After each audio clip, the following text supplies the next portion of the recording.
എല്ലാവരും mobile phone ഉപയോഗിക്കുന്നു. Mobile phone നമ്മുടെ ശരീരത്തിൻ്റെ ഒരു ഭാഗം പോലെയാണ്. പക്ഷേ മൊബൈൽ ഫോൺ ഉപയോഗിക്കുമ്പോൾ നമ്മൾ ശ്രദ്ധിക്കേണ്ട ഒരുപാട് കാര്യങ്ങളുണ്ട്. നമുക്കറിയാം, നമ്മളതിനകത്ത് നല്ലതും ചീത്തയായ കാര്യങ്ങൾ ഒരുപാട് മൊബൈൽ ഫോണിൽ വരും. നവമാധ്യമങ്ങൾ പലതും നമുക്ക് വേണ്ടി വിളമ്പും. പക്ഷെ നല്ലത് മാത്രം സെലക്ട് ചെയ്ത് ആവശ്യത്തിന് മാത്രം അത് ഉപയോഗിച്ച് മുന്നോട്ട് പോകണം. നമ്മുടെ നാട്ടിൽ നിന്ന് സ്ത്രീകളടക്കം ഒരുപാട് സമയം ഈ മൊബൈൽ ഫോണിന് വേസ്റ്റ് ചെയ്യുന്നുണ്ട്. അതൊക്കെ മാറി നമുക്ക് ഉപകാരപ്രദമായ രീതിയിൽ, സമൂഹത്തിന് ഗുണം കിട്ടുന്ന രീതിയിൽ നമ്മൾ ഈ മൊബൈൽ ഫോൺ ഉപയോഗിക്കാനായിട്ട് പഠിക്കണം. ഇപ്പോൾ ഞാൻ പറയണേ, ഞങ്ങൾ വ്യാപാരികൾക്ക് ഒരുപാട് ഓപ്പർച്യൂണിറ്റീസാണ് തുറന്നു തരുന്നത്. ഇപ്പോൾ ഞാൻ തന്നെ ഒരു പ്ലൈവുഡ് സ്ഥാപനം നടത്തുന്നുണ്ട്. ഒരു കസ്റ്റമർ ഒരു പ്ലൈവുഡ് ആവശ്യപ്പെട്ടാൽ ആ പ്ലൈവുഡിൻ്റെ ഫോട്ടോ ഞാൻ അയച്ചു കൊടുത്തു, അതിൻ്റെ വില ഞാൻ അയച്ചു കൊടുത്തു, അതിൻ്റെ ക്വാളിറ്റി അയച്ചു കൊടുത്താൽ ഞങ്ങളുടെ വണ്ടിയിൽ തന്നെ ഈ സാധനം ഞങ്ങളവിടെ എത്തിച്ചു കൊടുക്കും. അപ്പോൾ നമുക്ക് കസ്റ്റമർ ഇവിടെ വരണ്ട, അല്ലാതെ തന്നെ നമുക്ക് വ്യാപാരം ചെയ്യാനൊക്കെ സാധിക്കും. അതൊക്കെ നമുക്ക് ഈ മൊബൈൽ ഫോൺ ഉള്ളതുകൊണ്ട് സാധിക്കണമെന്നാണ്. അപ്പോൾ തീർച്ചയായിട്ടും മൊബൈൽ ഫോണിൻ്റെ ഒരുപാട് നല്ല മൊബൈൽ ഫോണുകൾ, അതിൻ്റെ ആക്സസറീസ്, അതിൻ്റെ റിപ്പയേഴ്സ്.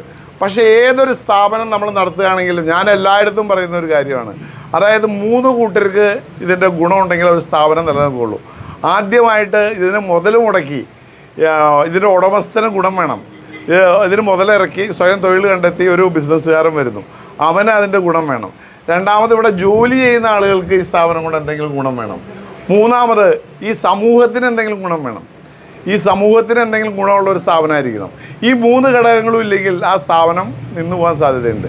അപ്പോൾ നമ്മളെപ്പോഴും നമ്മൾ പൊതുജനങ്ങളുടെ നന്മയെ കരുതി, വ്യാപാരം നമ്മുടെ ജീവനോപാധിയാണ്, നമ്മൾ വ്യാപാരികളാണ് എങ്കിൽ തന്നെയും നമ്മൾ വ്യാപാരം ചെയ്യുമ്പോൾ നമ്മളൊരു സർവീസ് കൂടിയാണ്, ഒരു സേവനം കൂടിയാണ് എന്ന് മനസ്സിൽ കണ്ടുകൊണ്ട് നമ്മളെ ദൈവവിശ്വാസം അനുസരിച്ച് അതൊരു സേവനമായി കണ്ട് നല്ല കസ്റ്റമർ ബിഹേവിയർ, കസ്റ്റമറോട് നന്നായിട്ട് പെരുമാറി നമ്മൾ മുന്നോട്ട് പോകണം. എനിക്കറിയാം, ജ്യോതിഷും അജീഷും വിജീഷും നിങ്ങളെല്ലാവരും ചെറുപ്പക്കാരാണ്. നിങ്ങൾക്ക് വളർന്നു വരാവുന്ന ഒരു വലിയ മേഖലയാണ് ഈ മൊബൈൽ ഫോണിൻ്റെ മേഖല. നിങ്ങളുടെ ഈ കാൽവയ്പ്പിന് അങ്കമാലിയിലെ മുഴുവൻ വ്യാപാരികളുടെയും, ഇവിടെ യൂത്ത് വിങ്ങിൻ്റെ പ്രസിഡന്റ് ബാസ്റ്റിനുണ്ട്, റോബിനുണ്ട്, സാൻജോ ഉണ്ട്, ഞങ്ങളുടെ എക്സിക്യൂട്ടീവ് മെമ്പർ ബിനു തോമസ് ഉണ്ട്, ഞങ്ങൾ വ്യാപാരികളെല്ലാവരുടെയും ഞങ്ങളുടെ പിന്തുണ ഈ അവസരത്തിൽ പ്രഖ്യാപിക്കുന്നു.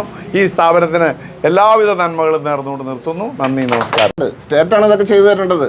നമ്മൾ അങ്ങനെയുള്ള കാര്യങ്ങൾ ആവശ്യപ്പെട്ടുകൊണ്ട് കിട്ടാവുന്ന അതേ നല്ല കാര്യങ്ങൾ ബാങ്കിങ് മേഖലകളിൽ, അതുപോലെ ധനകാര്യ സ്ഥാപനങ്ങളിൽ നിന്ന് നേടിയെടുത്തുകൊണ്ട് നല്ല രീതിയിലുള്ള ഒരു പ്രവർത്തനം കാഴ്ചവെച്ചാൽ തീർച്ചയായിട്ടും ബിൽ ഗേറ്റ്സിനെ പോലെയോ അല്ലെങ്കിൽ നമ്മുടെ ഇയോൺ മസ്കിനെ പോലെയോ അത്ര വലിയ സാധ്യതകൾ നമ്മുടെ രാജ്യത്തുണ്ട്. അതിലൊക്കെ നേട്ടങ്ങൾ കൈവരിച്ചുകൊണ്ട് മുന്നോട്ട് പോകാൻ വേണ്ടിയിട്ട് എല്ലാവിധ ആശംസകളും നേർന്നുകൊണ്ട് നിർത്തുന്നു. നന്ദി. യൂത്ത് വിങ് എല്ലാം പുറത്തേക്ക് പോയിക്കൊണ്ടിരിക്കുക. ഇവിടെ ചണ്ടികൾ കിടക്കുന്ന ഒരു അവസ്ഥയിലേക്ക് മാറിക്കൊണ്ടിരിക്കുന്നു. നമ്മുടെ നാട് ഒരു നാശോന്മുഖമായ അവസ്ഥയിൽ നിന്ന് തിരിച്ചു കൊണ്ടുവരുവാൻ നമ്മുടെ യൂത്തിനും നമ്മുടെ മർച്ചൻ്റ് അസോസിയേഷൻ അതുപോലെ വ്യാപാരി സമൂഹത്തിനുള്ള ഒരു പ്രതിജ്ഞാബദ്ധമായ കാര്യമാണ്. അതിലേക്ക് എല്ലാവർക്കും തിരിച്ചു വരാൻ കഴിയട്ടെ. നിങ്ങൾക്ക് അതിന് വേണ്ട എല്ലാ പവറും ഉണ്ടാവട്ടെ എന്ന് ഞാൻ ആശംസിക്കുകയാണ്. നിങ്ങൾക്ക് എല്ലാവിധ ആശംസകളും നേരുന്നു. എല്ലാവർക്കും ഒരിക്കൽ കൂടി ഓണാശംസകൾ നേർന്നുകൊണ്ട് നിർത്തുന്നു. ഉയർന്നു വരുന്ന സാഹചര്യം ഉണ്ടായിട്ടുണ്ട്.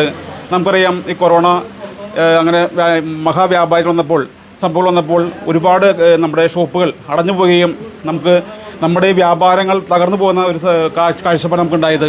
അതിലേക്ക് മാറി വന്ന് നമുക്ക് ഈ പറഞ്ഞ, അതുപോലെ നമുക്ക് ഈ നേരത്തെ സാധിച്ചു പറഞ്ഞ പോലെ ബാങ്കുകൾ ഈ പറഞ്ഞ വ്യാപാരികൾക്ക് നല്ല ലോൺ കൊടുക്കുന്ന കാര്യങ്ങൾക്ക് വളരെ മോശം കാര്യങ്ങൾ നമുക്ക് കാണുന്നത്. അതിലേക്ക് മാറ്റം വന്നുകൊണ്ട് നമുക്ക് ഈ വ്യാപാരികൾക്ക് നല്ല ലോണുകളും അല്ലെങ്കിൽ കാര്യങ്ങൾക്ക് ചെയ്ത് തരുവാനുള്ള കാര്യങ്ങൾ ചെയ്യുവാനുള്ള ഒരു മഹാകാര്യം തന്നെ നമ്മുടെ വ്യാപാരം ഞങ്ങൾ യൂത്ത് വിങ്ങിൽ നിന്ന് ഉണർന്നു വരികയാണ്. അതിനുവേണ്ടി ബാങ്കിൻ്റെ കാര്യങ്ങൾ കഴിഞ്ഞ മാസങ്ങളിൽ എറണാകുളം ഭാഗത്തു നിന്ന് പോലും ഞങ്ങൾ റിസർവ് ബാങ്കിന് മുമ്പിൽ സമരം ചെയ്യുകയും അതിൽ കുറച്ച് മാറ്റങ്ങൾ വരികയും ചെയ്യുന്ന കാര്യം ഉണ്ടായിട്ടുണ്ട്. സിബിൽ സ്കോർ മാറ്റം ചെയ്യാൻ വേണ്ടിയിട്ട് അതുവഴി അങ്കമാലി മർച്ചൻസ് യൂത്ത് വിങ്ങും എറണാകുളം ജില്ല ഭാഗമായിട്ടും വളരെ സമരത്തിൻ്റെ ഭാഗമായിട്ട് നമ്മളിന്ന് മുന്നോട്ട് പോവുകയാണ്. അതുപോലെ ഞാൻ പറയുകയാണ്, ഈ പറഞ്ഞ വിജീഷിനും എല്ലാ ആശംസകളും നേർന്നുകൊണ്ടും അതുപോലെ മർച്ചൻസ് ദേശീയ യൂത്ത് വിങ്ങിലേക്ക് കടന്നു വരുവാനും വ്യാപാരികളിലേക്ക് കടന്നു വരാനും എല്ലാ ബന്ധങ്ങൾ കൊണ്ടുവരാനും ഇവർക്ക് കഴിയുമാകട്ടെ എന്ന് ആശംസിച്ചുകൊണ്ട് നിർത്തുന്നു. നന്ദി, നമസ്കാരം. എല്ലാവിധ ആശംസകളും നേർന്നുകൊണ്ട് ചേട്ടൻ, പിന്നെ നമ്മുടെ പാസ്റ്റർ ബാസിൻ ചേട്ടൻ, റോബിൻ ചേട്ടൻ, സാൻജോ ചേട്ടൻ, പിന്നെ നമ്മുടെ ബിനിച്ചേട്ടൻ, പിന്നെ ഇവിടെയുള്ള വ്യാപാരി സുഹൃത്തുക്കൾ എല്ലാവർക്കും ഞാൻ ഒറ്റവാക്കിൽ നന്ദി പറയുന്നു. നമ്മുടെ ഇവിടെയുള്ള സർവീസുകൾ എന്ന് പറഞ്ഞു കഴിഞ്ഞാൽ നമ്മൾ സർവീസ്, ആക്സറീസ്, പിന്നെ സെക്കൻഡ് ഫോണുകളാണ് നമ്മളിവിടെ ചെയ്യുന്നത്. ഇവിടെ വന്നു ചേർന്ന എല്ലാ സുഹൃത്തുക്കൾക്കും നന്ദി പറഞ്ഞുകൊണ്ട് എൻ്റെ വാക്ക് നിർത്തുന്നു.